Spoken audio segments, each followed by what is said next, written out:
International Conference for Geography and Environment 2013. And right now, we are going to close the day in this room, at least.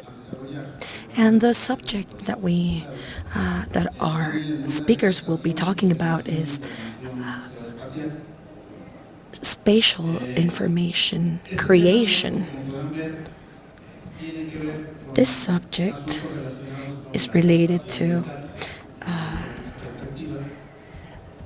data gathering from different perspectives.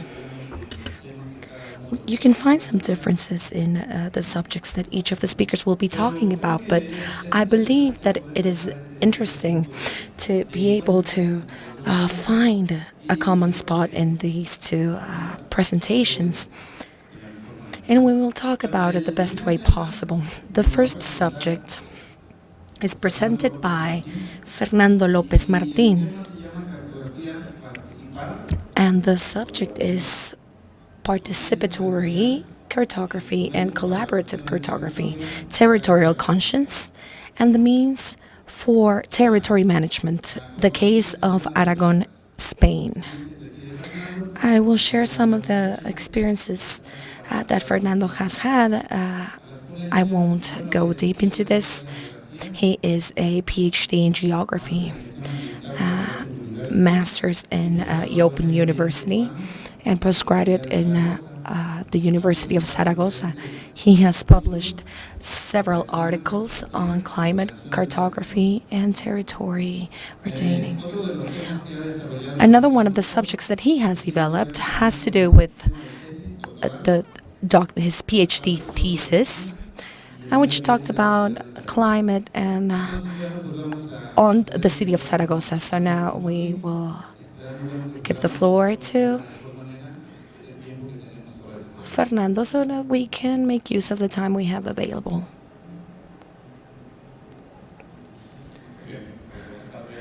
Good afternoon to everyone. Thank you very much. First of all, I want to thank INEGI and the UN for the opportunity of being able to tell an experience based on different facts that come from participatory cartography, crowdsourced cartography, not just technology, but all the information generated by such. The session was going to be quite a contrast because one hopes to find, with the title of the session, the disposal of all the means that are available for cartography gathering information. But at the beginning of the session, we said that geographic information shouldn't just be, or some of us understand that it shouldn't just be having the best technology available, but geographical information has to comply with a basic principle, which is it should be correct and useful for the objective that it was designed for. And for public administration, and in this case, I come to tell a story and an experience in a public administration for an autonomous community in the Kingdom of Spain, which is Aragon. We have different options where we manage information, but the basic one is that geographic information should be for us in order to arrange territory and to manage adequately territory. Therefore, the subject of the presentation, which is a little bit extensive, but it needed to explain what we were going to talk about during this presentation. And please, if you will allow, in this contrast that I am searching for in the next presentation, let's do some thinking. Let's do some thoughts about participation in territory for geographers and those of us who handle geographical information. It is very important that we are clear on why we are doing the citizens' participation and why obtain information in a crowdsourced way. The territory has become a conflict of interest everywhere, and everywhere in the world, administrations haven't been able to manage adequately. And obtaining adequate information allows us to attack directly that conflict of interest and generate in that way this space which has become tense. Territory has never stopped being a source of tension. Administrations in general have developed a larger territory culture. So everything that goes on is taken more and more into account, and we need to have the opinion and participation of the citizens actively participating in territory and bringing information that can be quality information. In order to take on this challenge, we need to have geographic knowledge, technical knowledge that the specialists will give you. We don't need to ask for the citizens for cartographic precision. The technical specialists need to provide this, and professionals need to provide this, and that is why many of us are here today. And of course, a commitment, an institutional commitment that will turn into geographical information that has the necessary quality to be useful in decision-making process. I come here to talk about several experiences that from Aragon, from the institution that I run, we have had. And crowdsourced cartography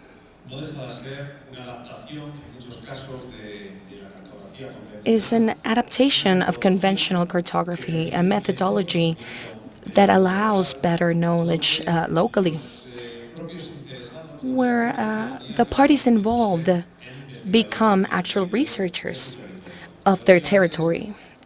Like I said before, what's interesting about crowdsourced cartography isn't precision, but the fact that the citizens can estimate, can compare, and can debate on their own territories' issues. And we have all these experiences in crowdsourced cartography to share with you. The usual process in the development of crowdsourced cartography goes through the several stages. I will not go deep into them, but it is inevitable that when you ask citizenship to participate, that they give their consentment to this process. We cannot force anyone to participate or to work on something, on producing information that the administration will use. We need their consentment. This isn't reasonable if we don't ask for their permission. We need to try for them to adhere to the objective that a certain level of satisfaction is there. What is being offered to the citizens, and how will they participate with the product they will receive? One of the greatest problems that we find is that we don't manage expectations well. We offer things that we cannot provide in the end. Intellectual property needs to be taken into account in the community. We need to adhere to the processes and the long-term dedication to these initiatives. These are some images of some experiences we have supported.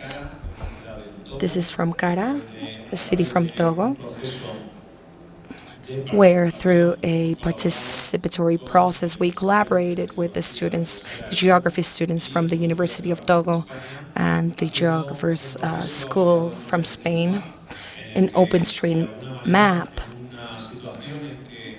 We're in a situation where no cartography was available for the city and infrastructure. We made an improvement in cartography. The quality controls that the information had afterwards has the tolerance margins that we can imagine. We are not looking for absolute accuracy, but we are looking for minimal geographical information that allows planning and decision-making on the city's management. The basic process that was followed here were some formation actions for the students through mobile devices, and we used walking papers. We worked on the field, and afterwards we processed the information from OpenStreetMap. We have the process in images, the teaching classrooms in Cara, the field work, the documents that were used, and the walking papers and the technical work that was done to upload it in OpenStreetMap. The result was that where there was practically no information on the city, where no one had any information to take decisions on the infrastructure, and the result after 1 week's work is the image that can be seen on the lower right side of the slide. We start with zero information, and now we have quite complete information. This was delivered to the government, to the state government, so they could incorporate this into decision making. This still experience with OpenStreetMap is one of the simplest crowdsourced cartography experience that we can have. There are many more uses for this crowdsourced cartography, but maybe this one, technology-wise, is the simplest one. I will talk about two different experiences now. For the updating of the toponymic database of Aragon, and let me place this community in the north part of Spain. It has over 1 million inhabitants and 47,000 square kilometers. We have had this experience of updating and validating the toponymic database in Aragon. We started with 621,000 toponyms, from which over 400,000 were georeferenced, but we needed to review them, where we wanted to enable the citizens that live in this territory, because this is cultural patrimony we are talking about. And this is being lost in our community because the elderly are the ones that know the names. And the fact that this is going on is making this data disappear. We followed a technical criterion where we performed an automatic review in order to avoid duplicates. We also validated through the technical personnel, and then we performed an external validation from the agents and the citizens. We designed a tool, a web-based tool, where in a very simple way, the citizens and the administrative authorities looked for all the toponyms for their municipal area, and they saw automatically, they saw them drawn and pointed out. So if the citizen understood that it wasn't accurately located, as you can see in the slide, they had a tool, which is the pencil that you can see on the right. If you can see, there's a pencil here. They just had to click on it to open another window where the toponym is shown, the space for the geographic coordinates is shown, and in case they weren't correct, they could modify them just clicking on the map with the pencil, and the new map would show up, so they could place the adequate coordinates. The question is immediate. what quality control can we do on what the citizen does in a free way from their own home and uploads it into our webpage. First, the control needs to be identified, and a toponymic source needs to be provided. Property records, etc. Not only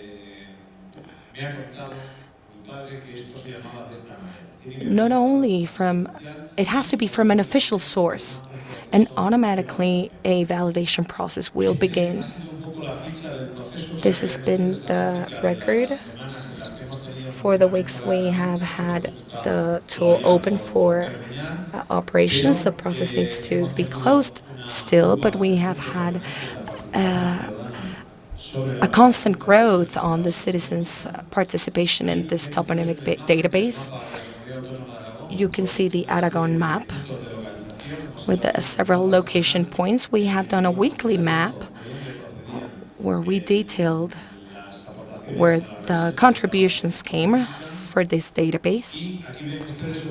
And we can see a second image where we also highlighted the number of contributions that we have received in these 8 weeks that the tool was working.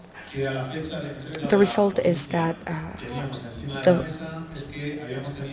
we have had over 2,000 toponyms, from which 81.3% had been used to improve the geographical location, and over 400 people participated in this process. Since the presentation was delivered yesterday when we left Spain, we had 6,300 contributions, which after the technical review, we had admitted over 5,700 correctly located toponyms.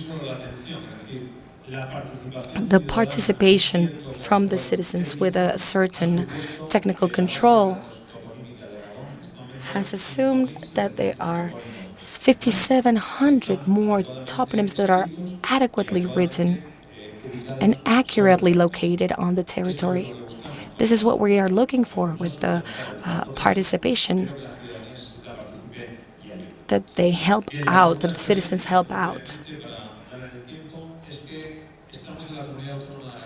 In the autonomous community of Aragon, we are doing cartography, which is landscape, documents that will help us identify, classify, and value the landscape capability of our community. This is done through a series of cartography and a theme-based on a scale 1 to 25,000. The documents will be highly detailed, and this cartography is based on the importance we give to the opinion of the citizens on things that have to do with landscape impacts and quality of landscape. We wanted the citizens to actively participate here. This is a map of what we have used in cartography. The landscape maps in a 45.5% and around 27,000 square kilometers of Aragon territory cartographed in that sense. The objectives of the participation in this experience were to detect the social perception on landscape, to define the quality objectives for landscaping, and to select and locate those singular elements of the landscape because of their quality. Think, please, that the results will be used to manage the territory. So the landscape maps can present a limitation once their singular elements or quality areas have been tested. The participation process started with an invitation through many means, 2 work sessions, which were informative and in order to deliberate The process in imaging for the workshops with the social agents and the territory agents and the citizenship in general. We worked on to select the places where we would work, so please think about the quality. This was prepared so that the workshops were useful and effective. As you can see, we are selecting the elements, the singular elements, and documents such as these were used, photographies and items that the citizens could work on and agree upon. Other documents used for the consultation via online. They could select landscapes, as you can see in this singular photographies, and a series of polls that will allow us to get through the final selection. And the cartography that we are looking at is the result of the landscape map, where the singular elements of the landscape are highlighted, through the fieldwork and the consensus of the citizens that inhabit the territory. Sometimes in the matters that have an important perception component, we need to listen to those who live in the territory, who are the ones that will guard the quality of the landscape, which is why it's very important to have that. If we can go to the next image. You can see another cartographic representation of landscape quality, where the citizens were able to actively collaborate in order to place the limits within the territory because of their vegetation, patrimony, qualities, and they have been the quality elements after this pollen survey with the citizens' help. This can help improve least quality areas and to preserve those with better quality. The conclusion is very simple, even if the text seems quite long. It is very clear that nowadays the access and the production of geographical and cartographical information can and will have many tools to be produced. But lately, I was talking to another partner from Spain. We have been tempted to think that if we open technology to everyone, we will not generate quality information, but the administrations are forced to guarantee that the information that we are offering is official and of the highest quality. Therefore, all the elements for participation and all the open doors need to have technical work that will support and guarantee the characteristic that the information will be official. If we do have that, we will have sources that will be available for decision making and trustworthy. Thank you very much.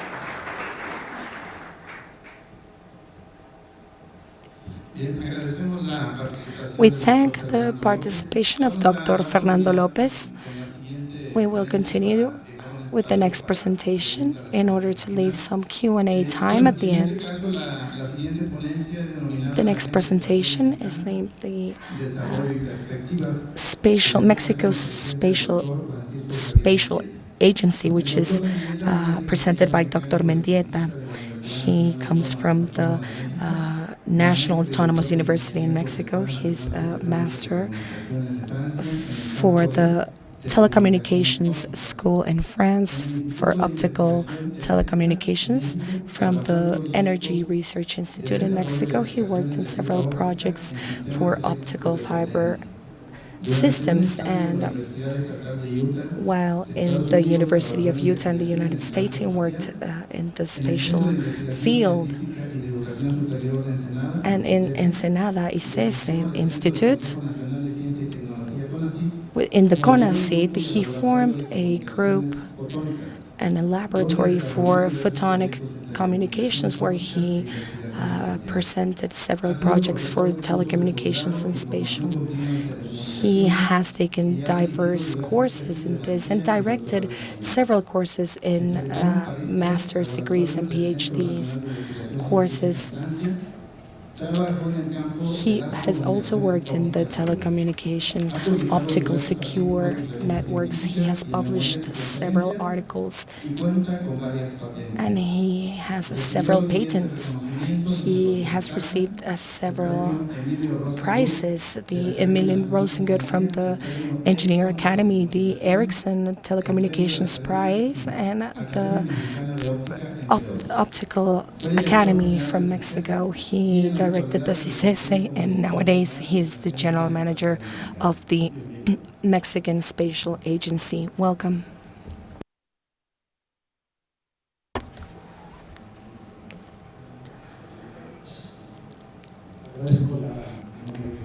I thank you for the gentle presentation, and of course I thank the INEGI and the UN for the invitation and this wonderful organization. I am going to talk to you about the Mexican Spatial Agency, the development of the perspectives. We are going to find something in common with the previous presentation. We are in the information era and the digital world and cybernetic world, wide broad matrix, and also the space age, where there's exploration and space observation, telecommunications, experimentation, microgravity, and discovering surprises, new things, gathering information and generating information. How does this Mexican agency can contribute to gathering the information that Mexico needs and therefore the countries in development need? What technical parameters are needed in order to observe our Earth, our oceans, our atmosphere? Latin American countries have had an impressive launching. Some of us are just beginning. There's 51 countries with spatial agencies. We are quite new to this. The agency is quite new.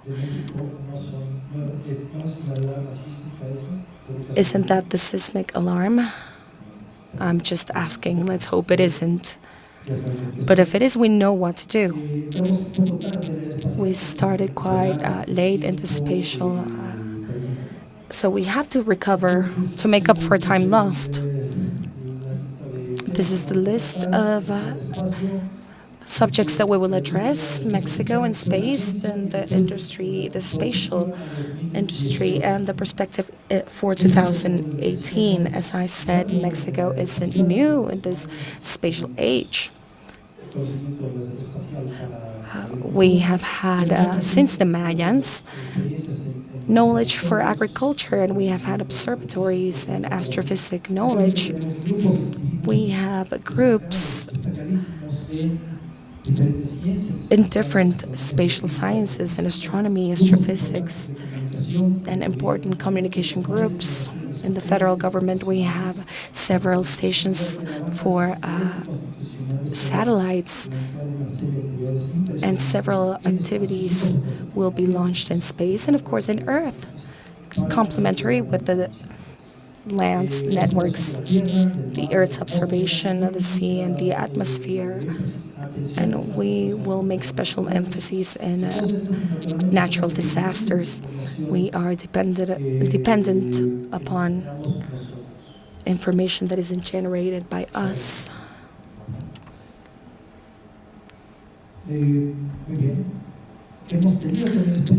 We have had important experience, and since the 60s we launched rockets for.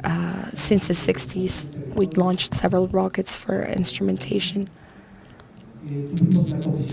We had the National Commission for Outer Space in the 70s, which was canceled afterwards.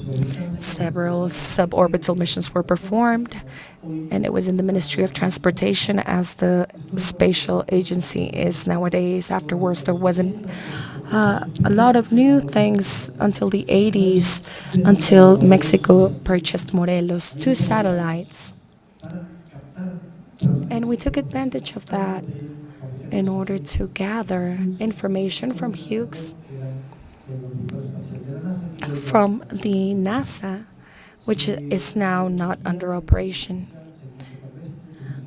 We had several experiments in the space shuttle. We had a Mexican astronaut who is now a friend of the agency, of the Mexico Spatial Agency. We performed several experiments, and we trained people, which is the most important thing in spatial technology.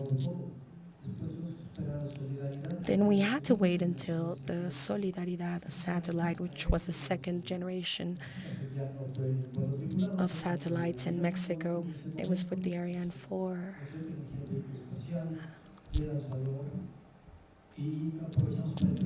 And we also took advantage in order to develop small satellites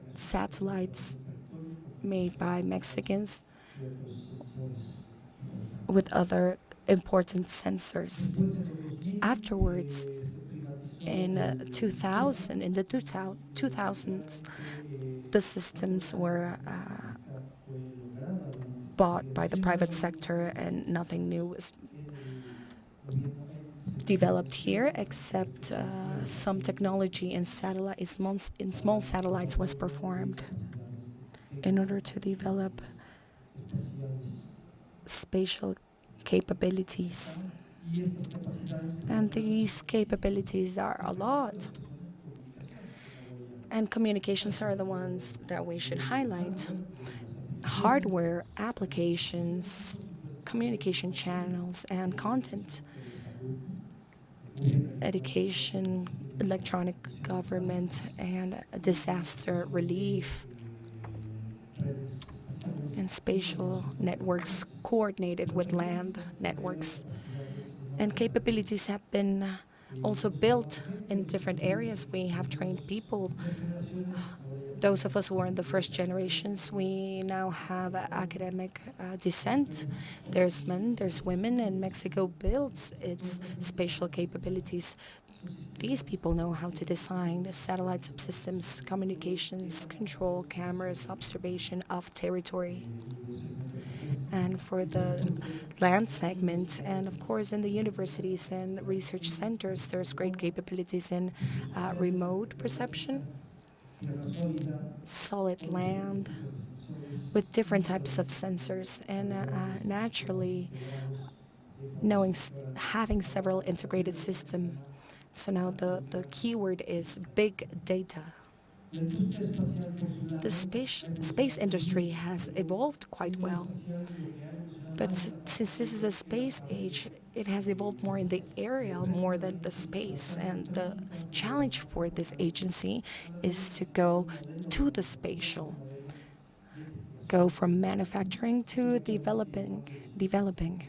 We have 160 corporations in 18 states, providing 40,000 jobs.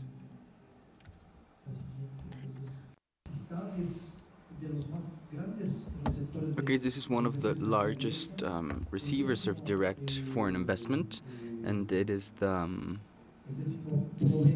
10th supplier for the American market, and it's has a growth, a 2-digit growth. And 15 years ago, we didn't have anything, so we can calculate that when the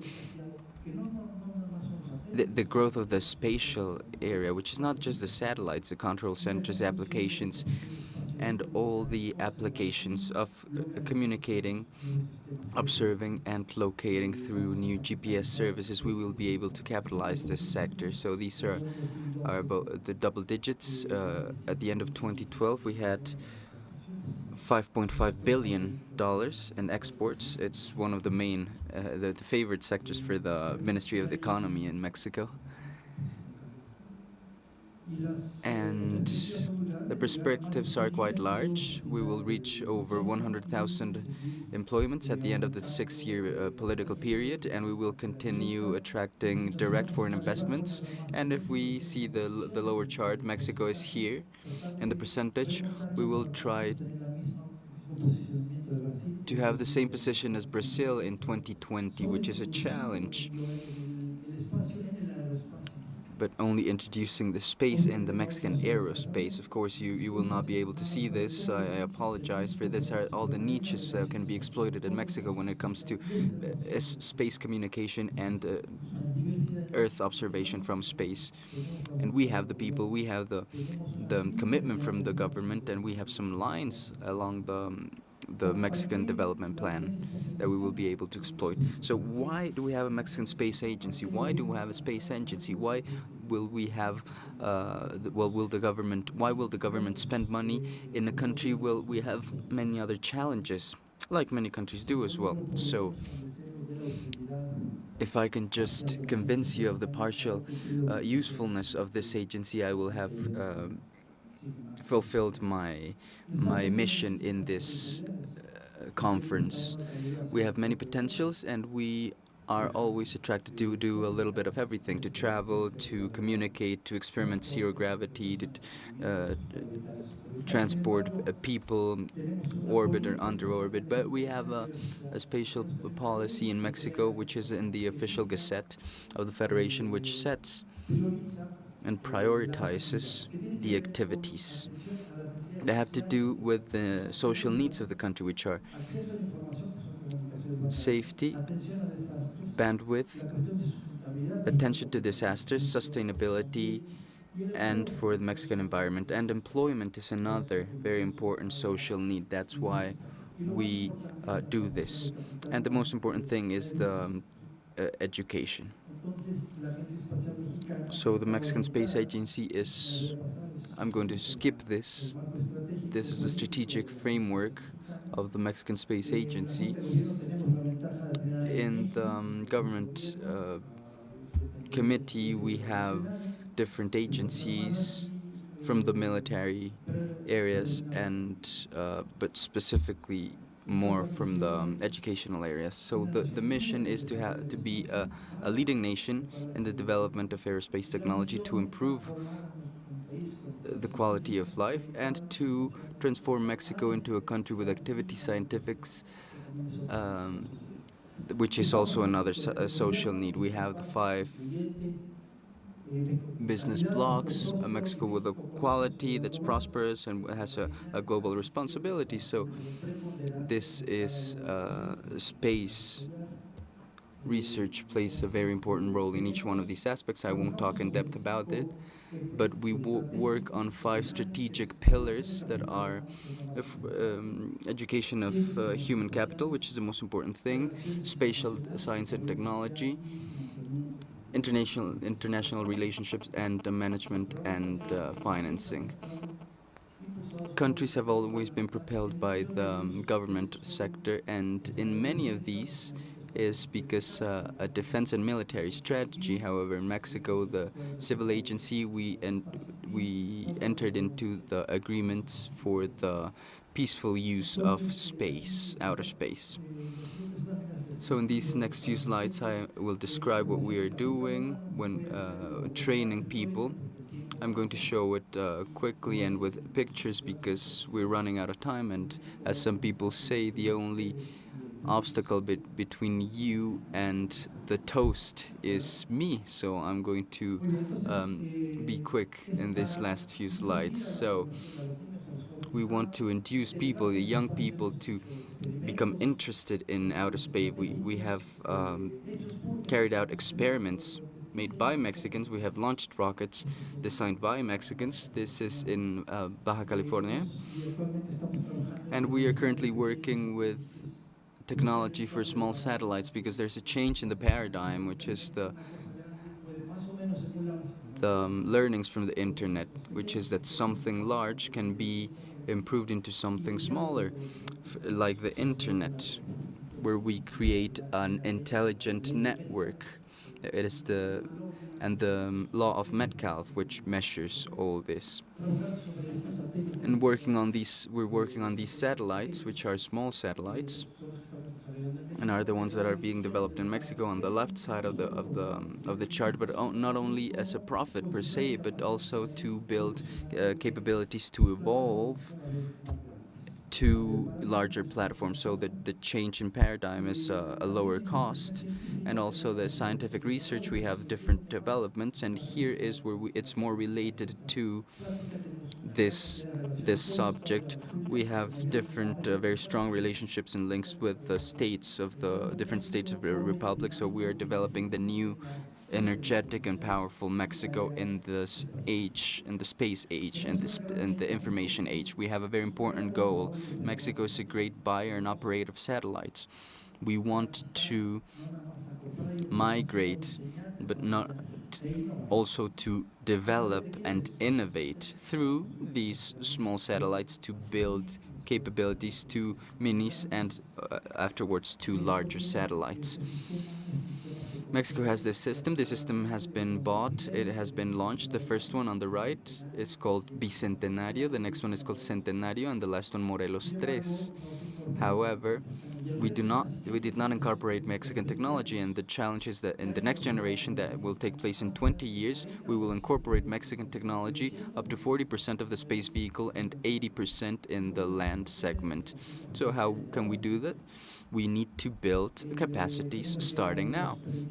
So we have some pre-designed, some studies of platforms we can develop for a space infrastructure network, which is very important because we can have access to funds of Mexican infrastructure. But before this, we need to observe the Earth. And this is where we get, again, the gathering and creation or generation of images. So we're working on a system of satellites that have been developed in Mexico in a high percentage, both in the Earth and space segment, to observe the country in certain orbits we need, with sensors we need, and of course with the technical parameters of resolution, revisiting frequency that we need as well. This will provide us with the autonomy that is required for certain intelligence tasks, national security tasks, and we will be able to spread out the images freely and easily because we have the right of information. And when we buy it, this has certain restrictions. This institute, of course, will be communicated with other foreign satellites. It's already in our national development plan. We have 3 action lines, one on early alert, another one for communications, and another one for the use of GPS and navigation. The industry part, it's all in a collaboration with the industry, like I said, to develop competitiveness through a route map that we developed alongside with the international community, the army, and so on, that has certain niches that we have been executing. One of them are the satellites. I'm going to skip this.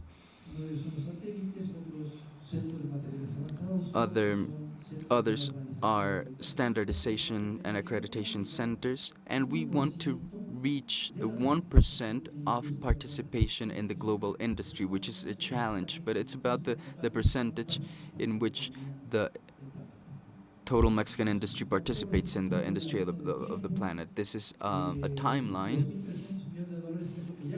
The $1.3 billion is what the national government has spent in these 3 satellites I talked about, and this central line that says Geo, that's where we need to start, but we need to start on the left with small satellites and, of course, to promote science and technology. International relationships, no agency works solo. We have agreements with several agencies, the NASA, NASA and the space agencies in the Ukraine, Italy, and the United Kingdom, with different states in the country, and with public and private institutions. Since we are a state institution, we can sign these agreements. I see that I'm running out of time. I'm getting a yellow card now, so I'm going to wrap up now. So, Mexico, what has the outer space been useful other than war? And unfortunately, the war race still continues, and regardless of the efforts of the UN.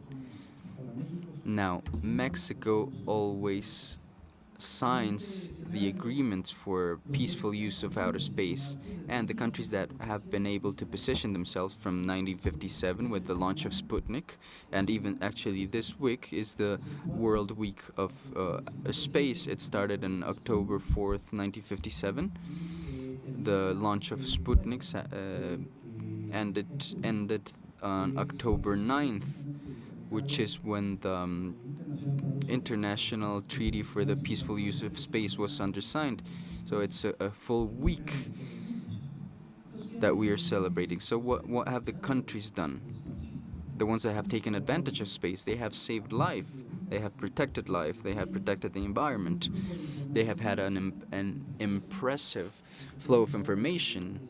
What we have currently regarding connectivity, mobility, bandwidth, mobile phones, this is all due to outer space that allows us to connect satellites and different isolated communities on Earth. It has allowed us also to observe the territory, to protect it, to manage it, to take care of the environment, and to study it, and to see what's going to happen. It has been good to see where humanity will look for materials. One of the asteroids that has been found, the price that has in platinum is like $85 trillion. Is something completely ridiculous. I mean, it has been a financial powerhouse. So the question is, in Mexico, can we take advantage of outer space? The developing countries, can we take advantage of outer space? Well, if we know how to position ourselves inside of the technology, and if we know how to train people, and if we know how to look for strategic alliances with developed countries, for instance, what Spain did. Spain right now is a space powerhouse, which participates in great technological projects.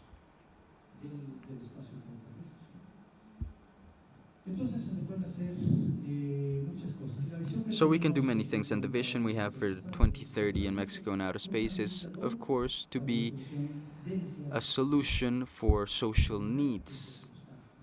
Security, which is something that we need to address in Mexico with intelligence, with a method, with a reasoning.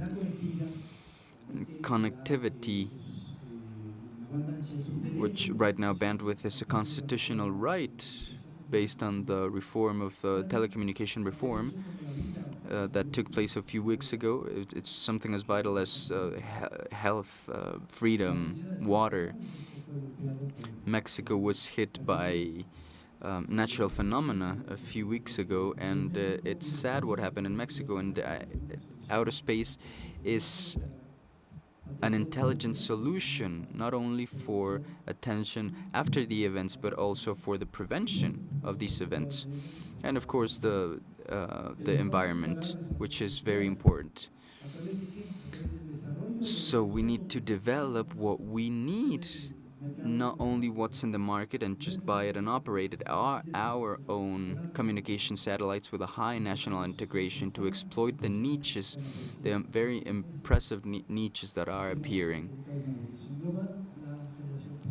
And of course also the creation after the GPS and scientific research, which we need to empower, and we are working in the agency for this through the funding of different specific funds with CONACYT, with the participation with mixed funds of different states of the Republic. a space stakeholder cooperating with Latin America, with Brazil and Argentina. We have a lot of initiatives. They have walked a long path, mainly because of their military background. But Mexico is a great economy. We need to take part in the projects, in the great outer space projects, the lunar project that China has, and the European Union, the Mars project that the U.S. have. And of course, astronomical observation, astrophysics from the orbit and from other orbits such as Lagrange points.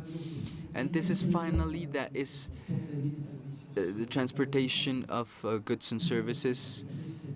And one of the applications is outer space tourism. It's not a priority, but it is there. It's included there. And the most important thing is the last point. So last but not least is that Mexican society, and by extension the society of developing countries, feel that outer space will be of use. It's thinking, okay, outer space will solve a communication problem, will solve my problem of natural disasters, or will provide me with employment to my son or to my dad, and it will be a source of inspiration for knowledge, and not necessarily space knowledge, but knowledge of humanity, science, and so on. And finally, I think that the creation of the Mexican Space Agency is a very important moment, something that has been wanted for years, and now it's a reality, and it's also a great responsibility. We have a very important positioning. INEGI has played a very important role, and we're very happy. And this is an entity to serve Mexico, so I think that's the last one. I thank you for your attention.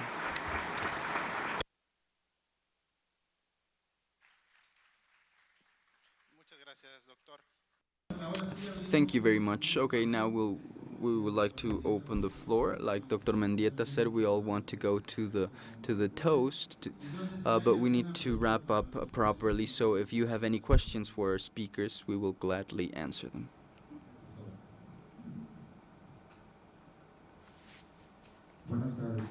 Good afternoon.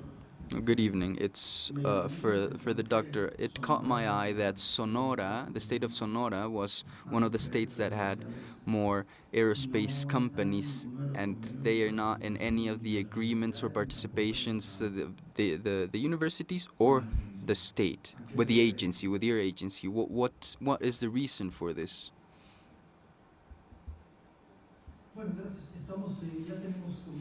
Well, we have agreements with 5 states already, and we are in talks with Sonora. We have a lot of interaction with the aerospace cluster in Sonora.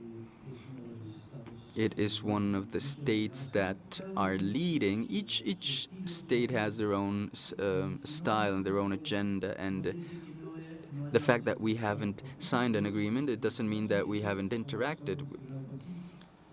We have only signed with 5 states, and we will sign with 12 states by within a year. Sonora has a great development when it comes to materials, manufacturing, and electronics, and avionics, and in general IT. And it is, of course, a leader at the national level.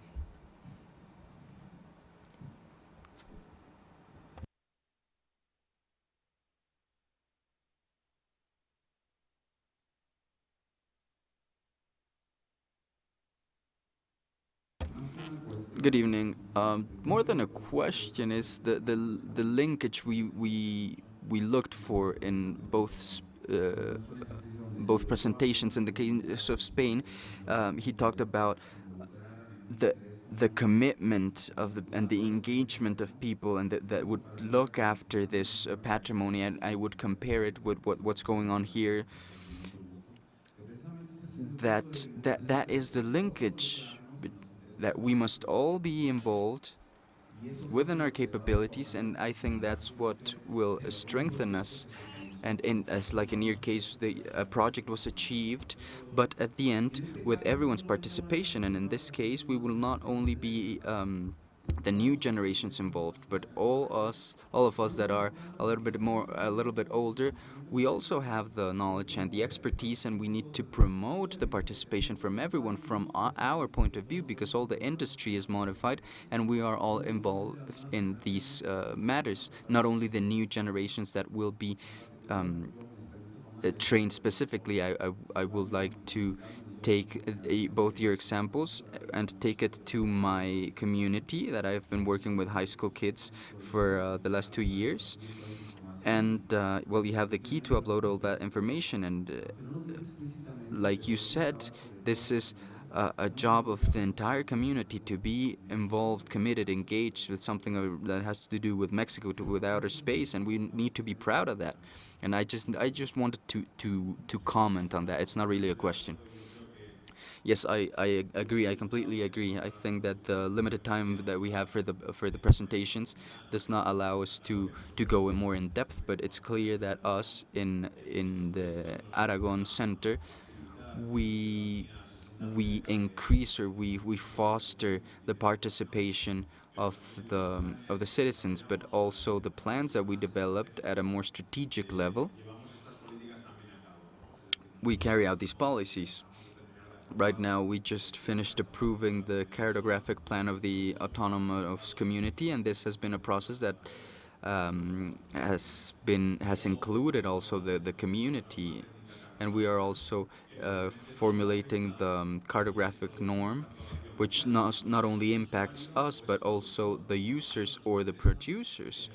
Hence, we are interested in the fact that we have the active participation of all the people that are willing to participate. So these methodologies we apply for geographic information supply, we also try to extend them to the great strategic plans for the management of geographic information. So I completely agree with you. Okay, thank you very much. Any other questions or comments?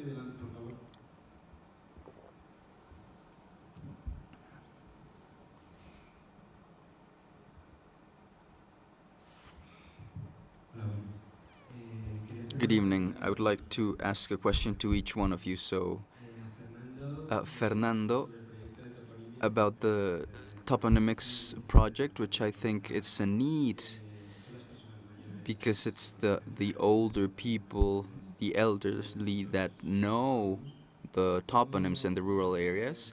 How have you planned on getting through that technological barrier, because this is a sector of the population that is not aware, does not know, and does not have access to these kinds of technologies. And for Francisco, well, everything that you have commented on the space agency, I think is a very important step for something like the country's sovereignty. So what I'd like to ask you is if there is a strategy towards the software tools that you will use to analyze these data. Because if we have the images, we have the satellites, we have the information, we are sovereign in our property. But if we will depend on sole suppliers, then we have a weakness. Our information system is in the hands of third parties. So I don't know if you have a strategy along these lines for this development. Well, we will start here. Yes, in our case, to break through that technological barrier to have access to information, we have used, like I said, we have used more than 109 sources of information for this database and so on.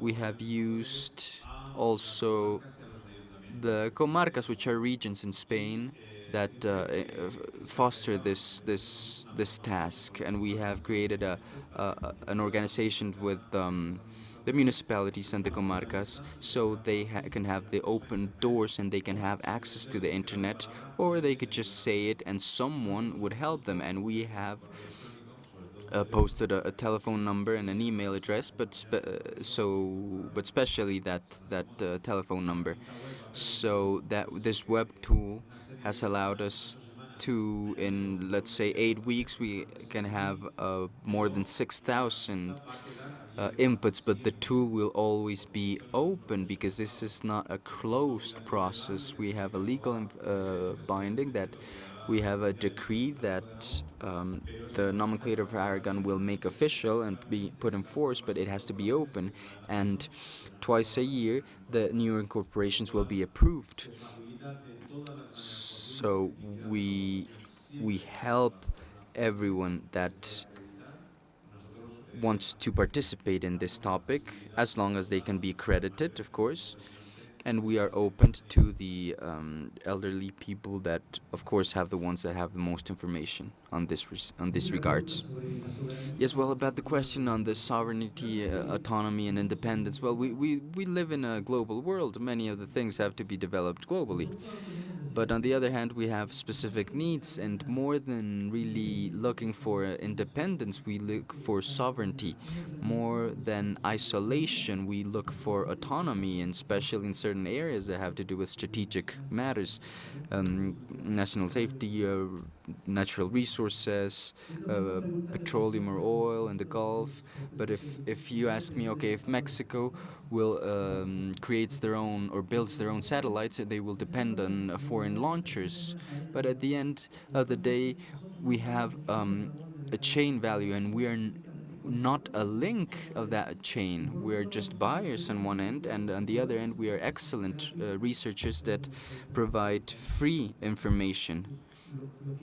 So what we research does not come to a real application at an industrial level, and our industry is not nurtured from that Mexican knowledge. So we need to advance in this chain that goes from the scientific knowledge, intellectual property, patents, trademarks, intangible property, and then pre-production, and then afterwards the industrial matters, but always oriented on satisfying what we want, our needs. In the international community, we can find images, products, not necessarily images, but products. But we have specific needs to look at the south with with all the cloud cover, to watch in real time several phenomena, natural disasters, or several other things created by humans. And that's where we have to position ourselves. And one observation is important, is that Mexico spends a lot in telecommunications. The MEXSAT system cost $1.3 billion, plus the launch it will be maybe $1.7 billion, and that's where we need to search. And this is a very special market. We only have 6 geostational satellite manufacturers. China is coming on strong, but not there yet. So the question is how to position ourselves in that market, and also in the intermediate markets, also in the scientific market. So the question is very interesting, because at the end of the day, someone said, I remember, we need to be independent in the being, but interdependent in the what to do, through these agencies, through different communities. That has to do with the previous questions. How do we get a scientist with someone that has to do with national safety, when the scientist wants to spread out the information and the other one doesn't? How can we get an engineer that wants to see a satellite flying, or a transmitter operating, with someone that operates administration, and the only thing they want is financial discipline? That's the most important things. How can we get the artists together, which is a very important community? And I would also like to say that this is a, a great space artist was Luis Buñuel, with his legendary film The Milky Way, or La Vía Láctea in Spanish. Well, I would like to thank you all, and especially both speakers, for their presentations. I think we met with the time expectations, and just to wrap up, I would just like to provide an award for each one of the speakers. First, for Fernando López Martín.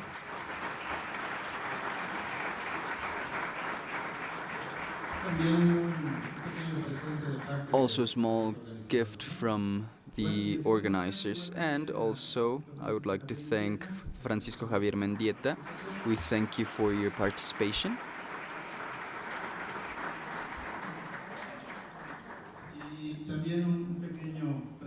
And this is also a small gift from the organizers. Firstly, I would like to thank our guests and your participation as well, and your patience. And I think they will be both speakers will be willing to answer any questions or comments you have. Thank you very much.